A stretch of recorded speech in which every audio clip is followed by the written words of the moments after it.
Bismillahirrahmanirrahim. Assalamualaikum warahmatullahi wabarakatuh. Innal hamdalillah nahmaduhu wa nasta'inuhu wa nastaghfiruh wa na'udzu billahi min shururi anfusina wa min sayyiati a'malina. Man yahdihillahu fala mudilla lahu wa man yudlil fala hadiya lahu.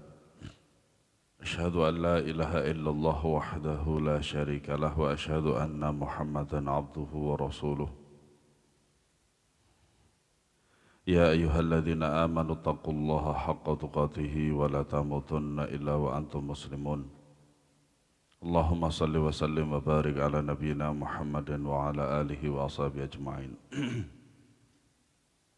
Ma'asyiral muslimin azanallahu wa yakum, melanjutkan bab yang kedua dari kitab kita Prinsip Dasar Islam halaman 21 tentang pengertian Islam dan tingkatannya. Yang A, pengertian Islam. Islam secara etimologi atau bahasa berarti tunduk, patuh atau berserah diri. Adapun menurut terminologi atau istilah syariat, istilah syar'i, apabila dimutlakan berada pada dua pengertian. Yang pertama, apabila disebutkan sendiri tanpa diiringi dengan kata iman, maka pengertian Islam mencakup seluruh agama. Ya. Makanya sebagian para ulama itu menjelaskan antara Islam dan iman kadang satu, kadang berdua. Ya. Kalau Islam dan iman itu kadang-kadang maknanya satu. Ya. Kalau disatukan jadinya gimana, kalau dipisah jadinya bagaimana, itu semuanya para ulama rahimahumullah ta'ala telah menjelaskannya. Ya. Dan kita insyaallah ta'ala akan mengulangi lagi ini. Ya. Maka Islam mencakup seluruh agama. Ya. Baik yang usul seperti akidah, manhaj, maupun furu' selain daripada manhaj dan akidah. Iya. Juga seluruh masalah akidah, entah itu yang yang pokok maupun yang cabang. Ya. Nah, yang pokok misalkan Allah Subhanahu wa taala memi'rajkan Nabi sallallahu alaihi wasallam ke langit. Ya. Ke langit. Nah, furu'nya, cabangnya, apakah Rasulullah SAW itu melihat Allah atau tidak? Nah, ini ikhtilaf. Tapi pokok daripada akidah ini, Allah Subhanahu wa taala memi'rajkan Nabi SAW sampai ke langit. Kemudian masalah ibadah, ya. Ibadah yang wajib maupun yang sunnah atau yang mubah. Keyakinan yaitu tauhid. Ya, makanya sebagian para ulama kadang ya menjelaskan akidah tersendiri, tauhid juga tersendiri. Kadang juga satu. Seperti penjelasannya Syekh Shalal Fauzan hafizahullah taala dalam kitab beliau namanya Aqidatut Tauhid. Ya, nama kitabnya Aqidatut Tauhid. Perkataan dan perkataan apa sajakah yang membatalkan keislaman dia? Perkataan apa saja yang membuat Islamnya itu semakin bertambah? Begitu juga dengan perbuatan. Perbuatan itu ada yang menjadikan iman itu bertambah dan berkurang. Jadi pengertian ini menunjukkan bahwa Islam adalah mengakui dengan lisan, meyakini dengan hati, dan berserah diri kepada Allah. atas semua yang telah ditentukan dan ditakdirkan. Nah ini sampai di sini ini sebenarnya sebagian pengertian dari iman, yaitu apa? Ya, mengakui dengan lisan, meyakini dengan hati, berserah diri dengan kepada Allah. Nah ini juga adalah pengertian daripada iman. Iya. Makanya jikalau iman itu disatukan bagaimana, ya, dan kalau iman dan Islam itu dipisah bagaimana? Semuanya ada penjelasannya. Atas semua yang telah ditentukan dan ditakdirkan sebagaimana firman Allah Ta'ala tentang Nabi Ibrahim.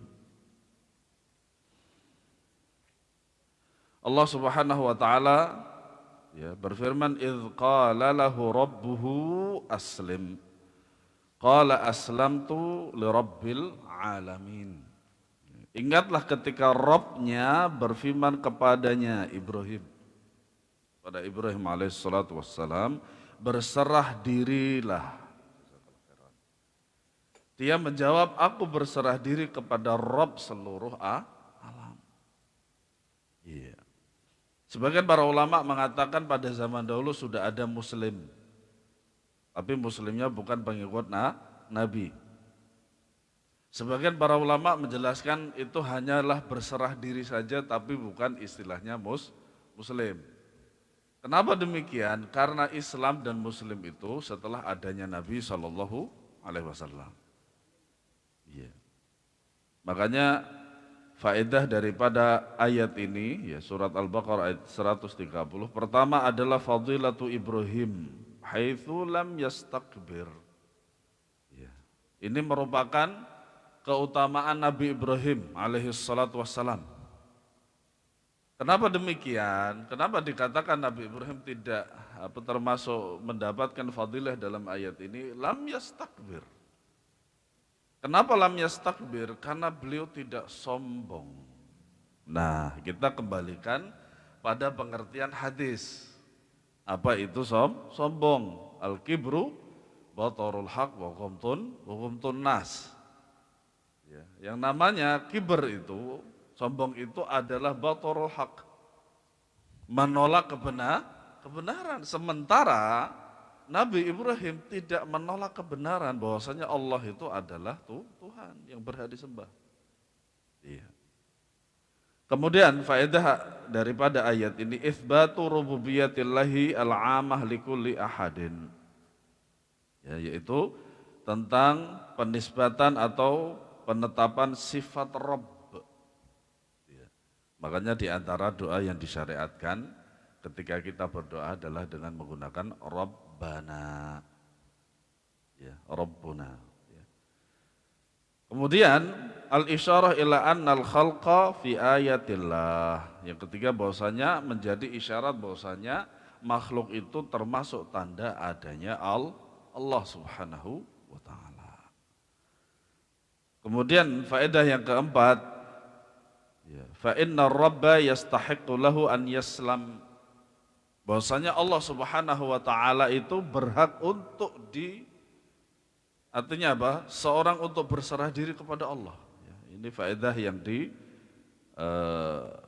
diberikan oleh Syekh Muhammad bin Shalih Al-Utsaimin rahimahullah. Ya. Nah, dengan ayat ini juga Allah Subhanahu wa taala menjelaskan tentang ketauhidan daripada Nabi Ibrahim alaihissalatu wassalam yang beliau wariskan kepada anak cucunya. Ya. Nah ini diantara pendidikan di dalam Islam seperti itu para jamaah sekalian. Maka yang paling bertanggung jawab terhadap pendidikan anak itu adalah orang tua. Terutama pendidikan agamanya. Ya, terutama pendidikan agamanya. Terutama terlebih lagi yang paling inti adalah tauhidnya, akidahnya, ibadahnya kepada Allah Subhanahu wa taala. Nah, sehingga nanti suatu saat dia, anak cucunya nanti akan menjadi pemuka agama, tokoh agama, pembawa ilmu dan kebaikan, sedekah jariyah. Ya, sebagaimana Nabi SAW bersabda, "Idza mata ibnu Adam inqata 'amaluhu illa min thalathin." yaitu apa? Au ilmun yuntafa'u bihi. Ya. Kemudian Allah Subhanahu wa taala juga berfirman di dalam surat Ali Imran ayat 19. Inna ad-dina 'indallahil islamu wa makhtalafa alladhina utul kitaba illa min ba'di ma ja'ahumul ilmu baghyan bainahum. Wa may yakfur bi ayatillahi fa innallaha sari'ul hisab. Sesungguhnya agama di sisi Allah adalah Islam. Ya, tidak ada agama lain. Allah Ta'ala berfirman, wa yakuna ad-dinu kulluhu lillah. Dan nanti di hari akhir bahwasanya semua agama, ya, artinya apa? Seluruh agama yang ada itu kembalinya kepada Allah. Itu kepada Islam.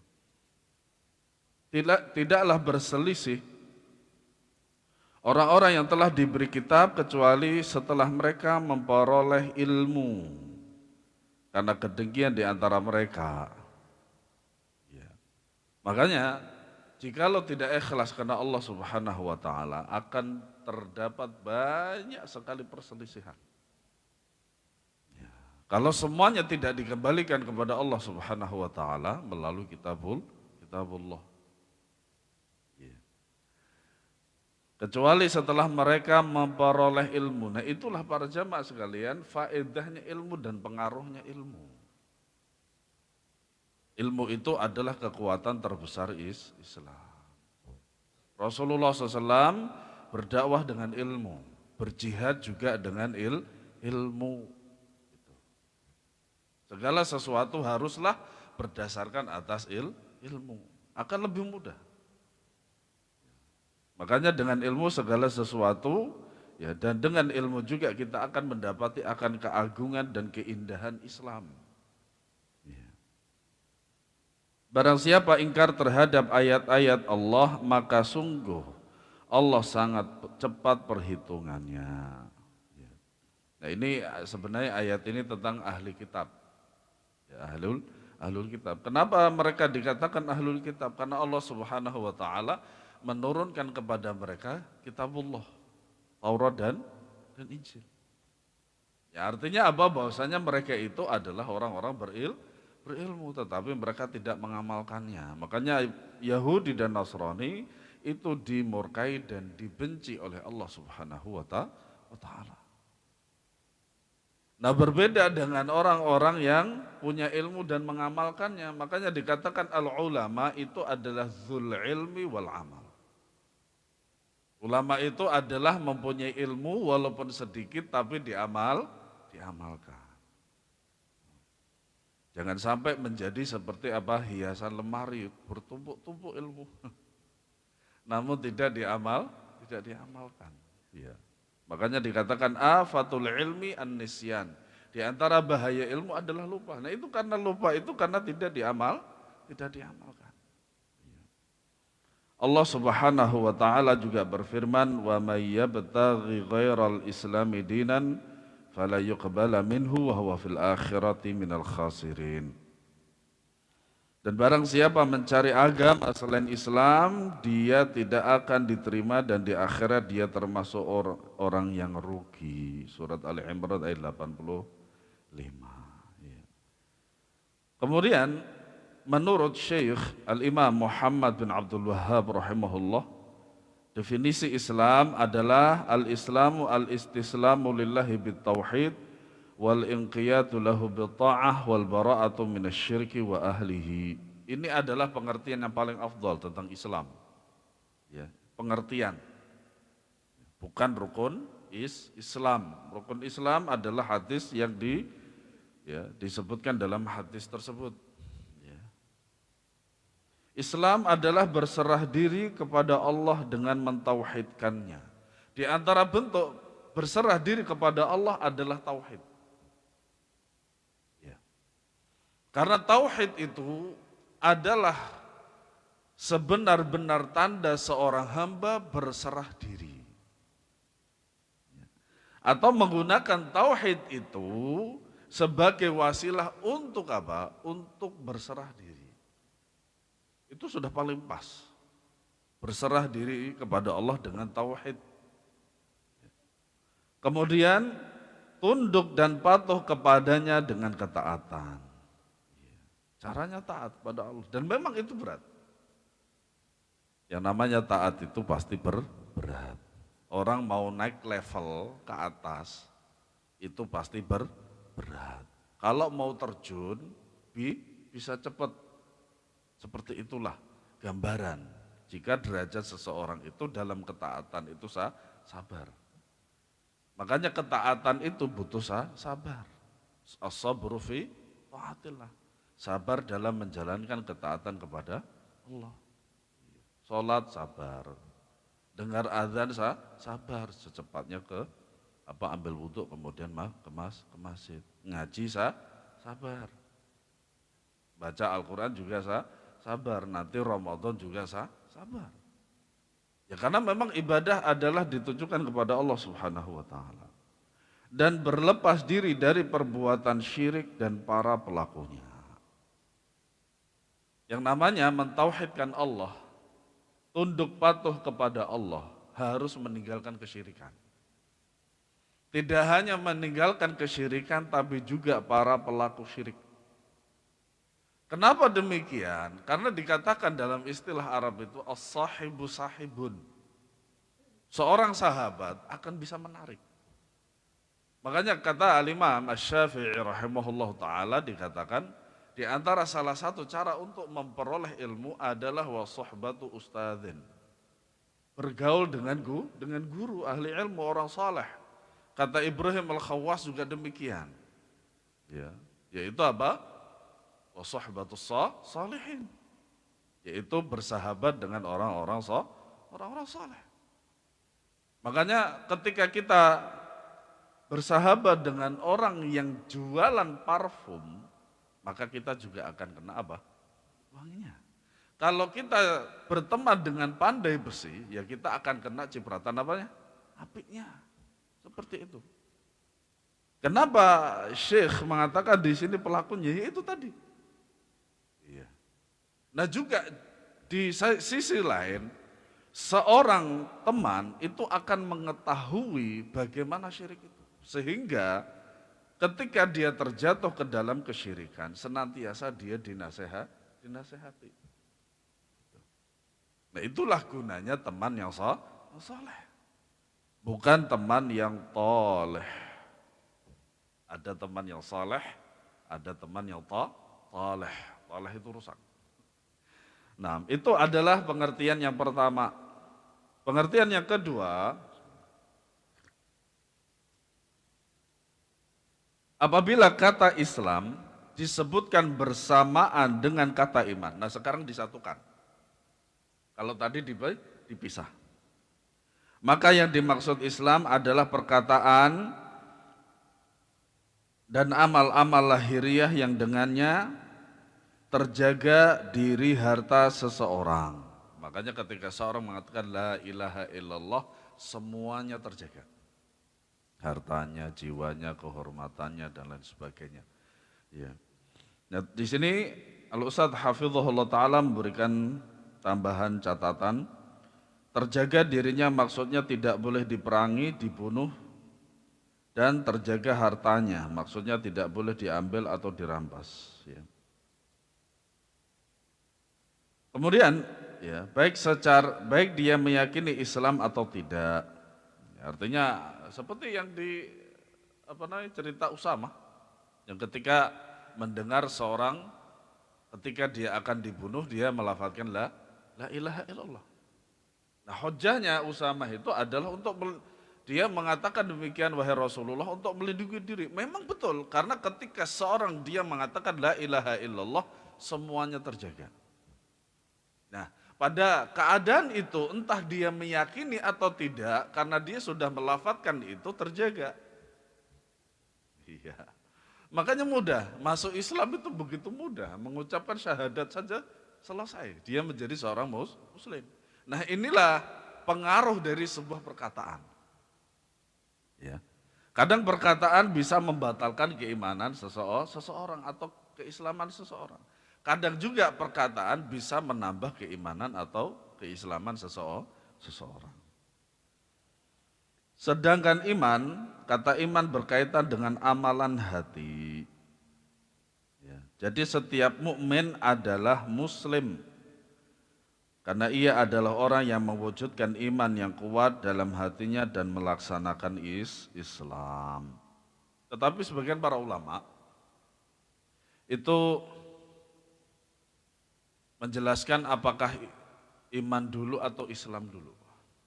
Ya, sebagian para ulama menjelaskan iman dulu sebelum menjadi Islam. Artinya bagaimana? Maksudnya bagaimana? Meyakini keislaman, meyakini Islam adalah agama yang benar, meyakini adanya Allah Subhanahu wa taala adalah Tuhan yang hak. Nah, itu iman. Walaupun belum mengucapkan kalimat syahadat. Nah, keimanan itu sebagian ulama mengatakan Islam itu dulu. Karena apa? Karena keislaman seseorang tidak akan diakui, keimanan seseorang tidak akan diakui kecuali dia setelah berislam. Nah, karena ia adalah orang yang mewujudkan iman yang kuat dalam hatinya dan melaksanakan Islam. Tetapi tidak setiap muslim adalah mukmin. Nah, ini bedanya. Karena terkadang imannya masih lemah dan ia belum mewujudkannya dengan amal-amal anggota badan secara sempurna. Ya, kadang dikatakan muslim, kadang dikatakan mukmin. Makanya kata mukmin itu tidak ada KTP-nya. Kenapa demikian? Karena yang menilai adalah Allah Subhanahu wa taala. Kalau Islam ada Islam KTP sampai dibuatin ya filmnya ya. Sebagaimana Allah Subhanahu wa taala berfirman, Qalatil a'rabu amanna qul lam tu'minu walakin qulu aslamna walamma yadkhulul imanu fi qulubikum wa in tuti'ullaha wa rasulahu la yalitkum min a'malikum syai'an innallaha ghafurur rahim. Orang-orang Arab Badui berkata, kami telah beriman. Katakanlah kepada mereka kami belum beriman, tetapi katakanlah kami telah tunduk. Karena iman belum masuk ke dalam hatimu. Nah, ini dalil ini menunjukkan Islam dulu barulah iman. Gitu. Dan jika kamu taat kepada Allah dan Rasulnya, dia tidak akan mengurangi sedikit pun pahala amalmu. Sungguh Allah Maha Pengampun, Maha Penyayang. Surat Al-Hujurat ayat 14. Kemudian yang B, tingkatan Islam. Tidak diragukan lagi bahwa prinsip agama Islam yang wajib diketahui dan diamalkan oleh setiap muslim ada 3. Nah, inilah yang disebut dengan usul salasah. 3 landasan utama. Yang pertama adalah ma'rifatullah, mengenal Allah. Ya, mengenal Allah melalui ayat-ayatnya, melalui asma wa sifatnya, dengan tauhid dan seterusnya. Nah, berbeda dengan ma'rifatullah, mengenal Allah, itu pada sebagian kelompok. Apa itu? Ma'rifatullah itu mengetahui zat Allah. Waliyadzubillah. Nabi SAW saja tidak mengetahui zat Allah. Ya. Kemudian bersatu dengan Allah. Waliyadzubillah. Ini perbuatan dan perkataan kufur. Nyatanya Syekh Siti Jenar dihukum mati oleh para wali songo. Sebagian orang yang mendukung Syekh Siti Jenar mengatakan Syekh Siti Jenar itu betul. Berarti wali songo salah dong. Begitu. Nah, ma'rifatullah itu diantaranya adalah dengan mentauhidkannya. Dengan mempelajari tauhid rububiyah, uluhiyah, asma wa sifat itu. Iya. Kemudian mengenal agama Islam berserta dalil-dalilnya. Ya. Yaitu memahami Islam sebagai agama dengan dalil-dalilnya yang bersumber dari Al-Quran dan Sunnah yang sahih menurut pemahaman para sahabat. Ya. Kemudian yang ketiga mengenal Nabinya Muhammad Sallallahu Alaihi Wasallam, mulai dari nasabnya, keutamaannya, syafaatnya, mukjizatnya dan lain sebagainya. Nah, nasabnya tidak ada pembahasan khusus. Dalam artian apa? Di dalam agama ini sampai sekarang pun juga kita belum pernah membahas tentang nasabnya Nabi. Secara khusus kita lebih mempelajari tentang sunnah Nabi atau syariat yang dibawa oleh Nabi Shallallahu Alaihi Wasallam itu, karena itu lebih penting. Ya, nggak ada gunanya nasab kalau sekiranya amalannya jauh dari Nabi Shallallahu Alaihi Wasallam. Mengenal agama Islam adalah landasan yang kedua dari prinsip agama ini dan padanya terdapat 3 tingkatan. Nah, kita sedang mempelajari ini secara terperinci. Alhamdulillahirabbil alamin. Walaupun nanti kita tetap akan mempelajari ushul tsalatsa, insyaallah taala. Yaitu Islam, iman dan ihsan. Setiap tingkatan mempunyai rukun sebagai berikut. Yang pertama Islam. Para jamaah sekalian hafizakumullah ta'ala, para ulama menjelaskan tentang seperti ini supaya mudah dipahami. Dipahami. Kalau Allah jelaskan secara terperinci, maka itu untuk memudahkan. Kalau Allah dan Rasulnya itu menjelaskan secara umum juga untuk mempermudah. Contoh, sebagaimana yang telah dialami oleh Bani Israel. Ketika mereka diperintah oleh Allah melalui nabinya untuk menyembelih apa? Sapi betina. Selesai. Kalau sekiranya mereka mendapatkan sapi betina, itu langsung diambil sembelih, selesai masalah. Tapi pertanyaan mereka yang sehingga penjelasan terperinci itu malah membuat susah mereka. Gitu. Kemudian terperinci tapi untuk menjelaskan kemudahannya. Contohnya sholat. Sholatlah kalian. Allah Ta'ala berfirman, sholatlah kalian. Tapi kalau tidak dijelaskan bagaimana sholatnya, bisa jadi sholat kita sama dengan orang-orang Yahudi. Makanya dijelaskan dengan terperinci itulah supaya apa? Beda. Karena yang namanya Yahudi, Islam, Nasrani pasti beda. Sejak kapan agama itu sama? Kalau sama ngapain pindah-pindah, kan sama. Kan begitu kan, orang mengatakan kan agama sama. Kalau sama ngapain pindah? Gak masuk akal. Makanya segala sesuatu yang tidak datang dari Rabb Allah Subhanahu wa taala itu semuanya rapuh. Tidak bisa dipertahankan. Bahkan dengan mudah apa? Dipatahkan. Islam memiliki 5 rukun, yaitu yang pertama bersaksi bahwa tidak ada ilah yang berhak diibadai dengan benar melainkan hanya Allah, dan bersaksi bahwa Nabi Muhammad sallallahu alaihi wasallam adalah utusan Allah. Yang kelima menegakkan salat. Yang ketiga membayar zakat. Yang keempat bulan puasa di bulan Ramadan. Semoga Allah Subhanahu wa taala menyampaikan kita pada bulan Ramadan. Amin ya rabbal alamin. Yang kelima menunaikan haji ke Baitullah bagi yang mampu menuju ke sana. Nah, ini adalah rukun Islam. Dan ini para jamaah sekalian akan ada sampai yaumul qiyamah. Walaupun sebagian kelompok menafikan adanya salat bagi orang yang sudah sampai pada tingkatan tertentu. Kelima rukun Islam berdasarkan sabda Nabi sallallahu alaihi wasallam ketika menjawab perkataan malaikat Jibril tentang Islam. Al-Islamu an tashhada an la ilaha illallah wa anna Muhammadan Rasulullah wa tuqimas salata wa tu'tiyaz zakata wa tasumma ramadana wa tahujjal baita in istata'ta ilaihi sabila. Islam itu adalah engkau bersaksi bahwa tidak ada ilah yang berhak diibadahi dengan benar melainkan hanya Allah, dan bahwa Muhammad adalah utusan Allah. Menegakkan salat, membayar zakat, berpuasa di bulan Ramadan dan menunaikan haji ke Baitullah jika engkau mampu menuju ke sana. Hadis saya riwayat Muslim, Ahmad, Abu Daud, Tirmidzi, Nasai, Ibnu Majah dari sahabat Umar bin Khattab.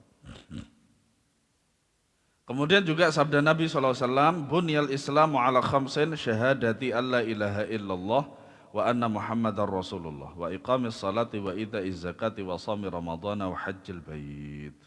Nah ini hadisnya sahih riwayat Bukhari dalam Kitabul Iman. Kemudian tingkatan kedua yaitu iman setelah Islam. Maka kalau tingkatan pertama di sini maksudnya adalah yang paling rendah yaitu Islam. Kemudian tingkatan kedua setelah Islam yang paling tinggi adalah iman. Kemudian yang paling tinggi lagi adalah ihsan. Definisi iman menurut Ahlus Sunnah mencakup perkataan dan perbuatan, yaitu meyakini dengan hati, mengikrarkan dengan lisan dan mengamalkan dengan anggota badan. Dapat bertambah dengan ketaatan dan dapat berkurang dengan sebab perbuatan dosa dan maksiat. Nah ini pengertian iman menurut Ahlus Sunnah wal Jamaah. Dan ini sudah paling pas. Paling pas pengertian tentang iman. Walaupun para ulama terdahulu dan sampai sekarang itu berbeda lafaz. Berbeda lafaz dalam menjelaskannya. Ada yang mengatakan al-imanu imanun imanun wa qaulun wa amalun. Ada yang mengatakan i'tiqadun wa amalun seperti itu. Tapi istilahnya kosakata yang mereka pakai itu adalah berbeda. Tapi substansinya sama. Iman memiliki beberapa tingkatan sebagaimana terdapat dalam sabda Nabi SAW.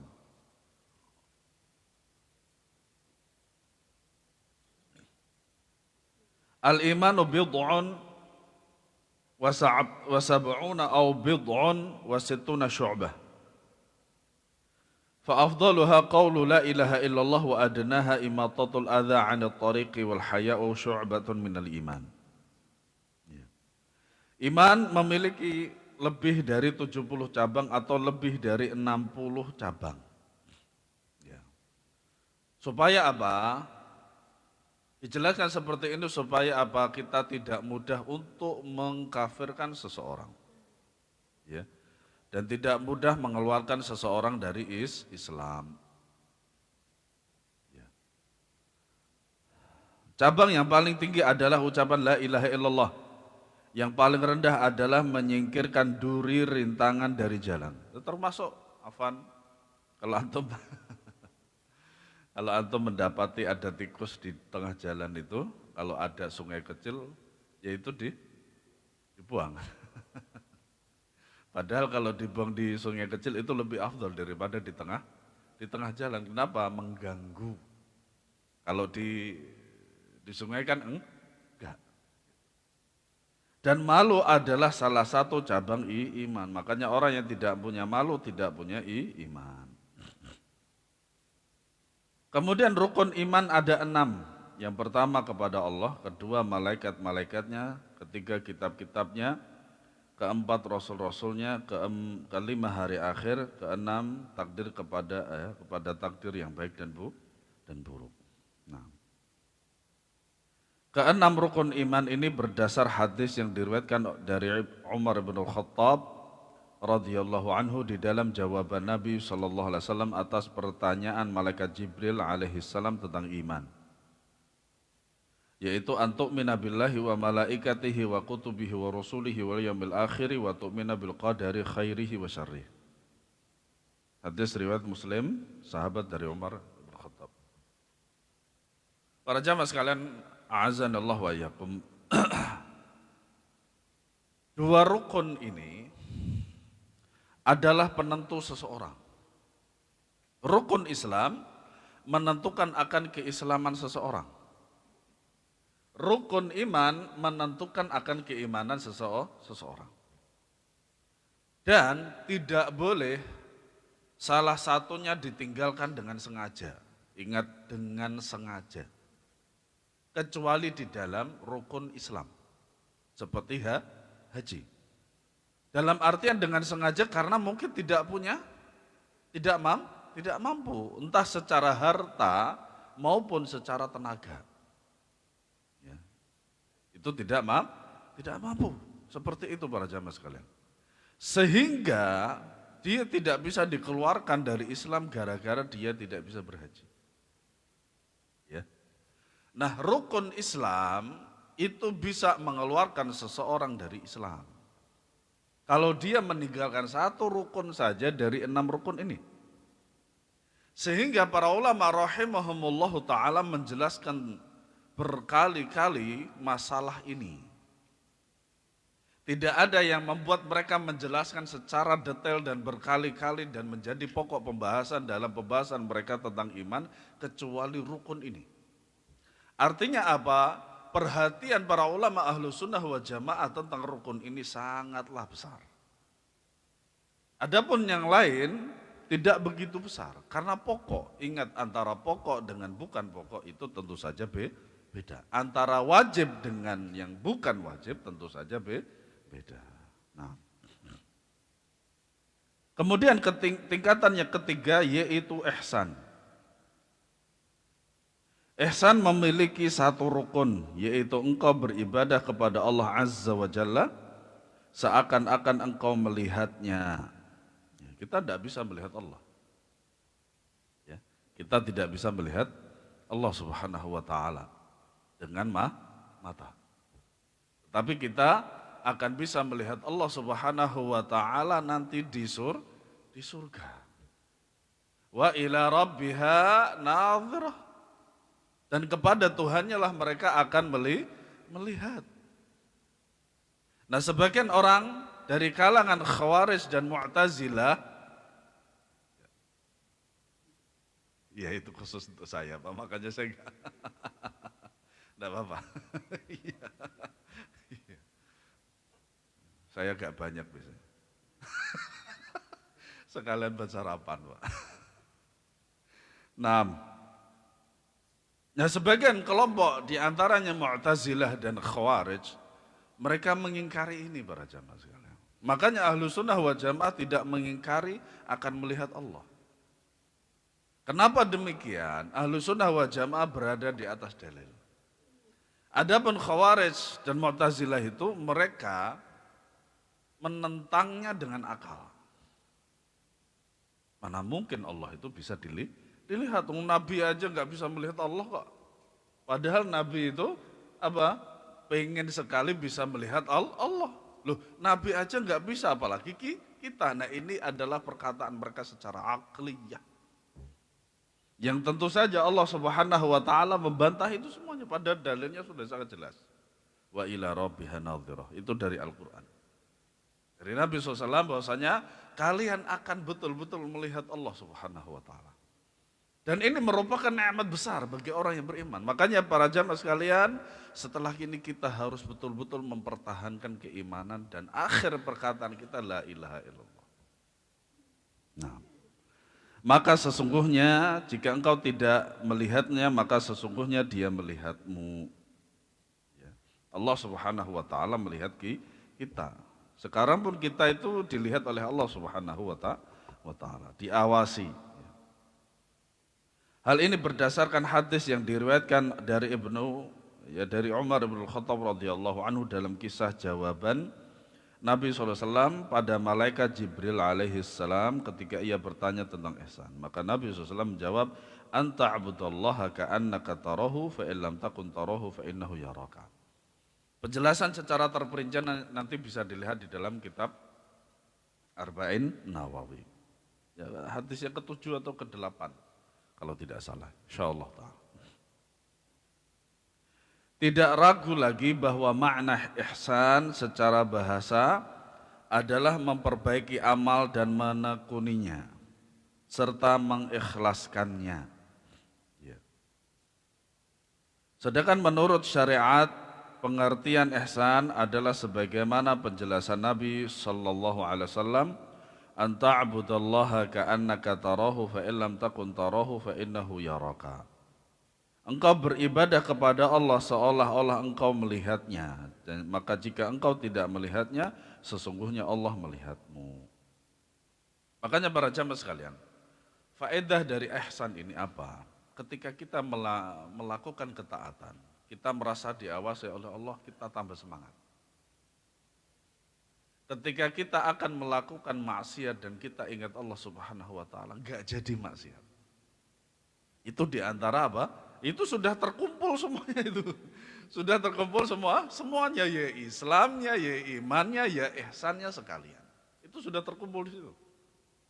Iya. Makanya ketika kita hadir di majelis ilmu atau sedang akan melakukan perbuatan ketaatan pada Allah, hadirkan hati. Allah melihat kita, ikhlaskan hati, luruskan niat, semangat dalam beribadah. Nah itu sudah masuk tiga-tiganya itu, tiga tingkatan itu. Ya Islam, ya iman, dan ihsan. Ihsan adalah ikhlas dan penuh perhatian. Artinya sepenuhnya ikhlas untuk beribadah hanya kepada Allah dengan penuh perhatian.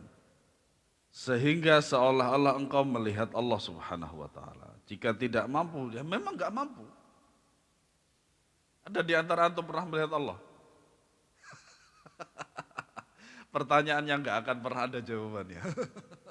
Bahkan orang alim pun ya, para yang paling alim di atas muka bumi ini pun kalau ditanya, udah pernah lihat Allah belum? Demi Allah, ya akan mengatakan tidak pernah.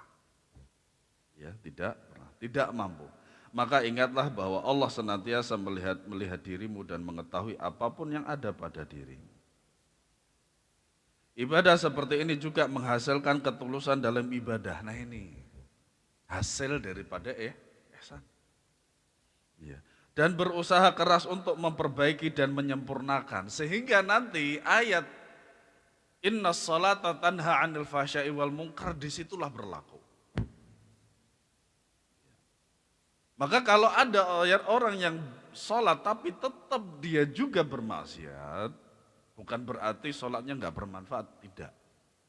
Tapi sholatnya tidak merubah, itu loh. Kalau bermanfaat sangat bermanfaat. Manfaatnya apa? Orang yang sholat itu masih ditandai bahwasanya dia seorang muslim. Orang yang tidak sholat sangat sulit untuk dikatakan dia bukan muslim. Maksudnya bahwasanya Nabi SAW menjelaskan ihsan dengan memperbaiki lahir dan batin serta menghadirkan kedekatan Allah Azza wa Jalla, yaitu bahwasanya seakan-akan Allah berada di hadapannya dan ia melihatnya, dan hal itu akan mengandung konsekuensi rasa takut. Ya. Ketika seorang hamba mempunyai rasa takut kepada Allah Subhanahu wa taala yang begitu besar, yaitu tadi aja antaranya.